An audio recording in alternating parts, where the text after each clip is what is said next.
আপনি খুব বাজে কথা বলেছেন। 28 জনের শয়তানের দল মিলে এই কোরআন লিখেছে। লজ্জা লাগে না?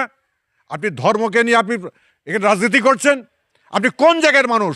যে ব্যক্তিটি আজকে কোরআন শরীফের অবমাননা করা কথাবার্তা বলেছেন, কুরুচি মন্তব্য করেছেন, অসীম সরকার।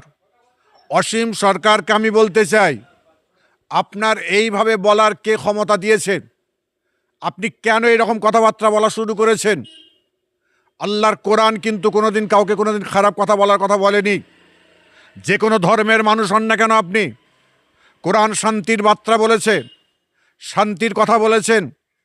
আল্লাহ পাক কোরআনের মধ্যে বলেছেন, ওমা আরসালনাকা ইল্লা রাহমাতাল লিল আলামিন, আমি তোমাদের ঘরে নবীকে মুহাম্মদ সাল্লাল্লাহু আলাইহি ওয়াসাল্লামকে রহমত স্বরূপ দুনিয়াতে পাঠিয়েছি। সেই নবীর উপর আজকে কোরআন শরীফ নাযিল হয়েছে।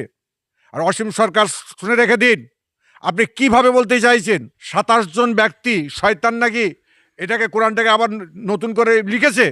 লজ্জা লাগে না? আপনি ধর্মকে নিয়ে আপনি এখানে রাজনীতি করছেন? আপনি কোন জায়গার মানুষ? আমার তো মনে হয়নি আপনি বাংলার মানুষ। আমার তো মনে হয়নি আপনি এই দেশের মানুষ। আর বিশ্বের যে কোনো কোনায় আপনি জন্মগ্রহণ করেন না কেন, আপনি খুব বাজে কথা বলেছেন।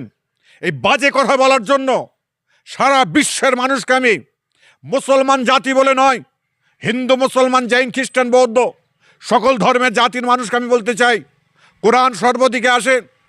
পুজো পার্বণে কোরআন আপনার কি বলে, কোরআনকে তারা আপনার কি শ্রদ্ধা করে।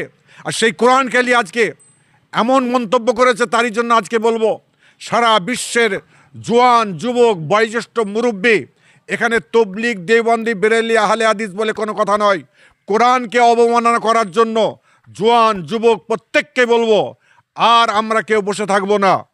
এখানে আমাদের বসে থাকার কাজ নয়।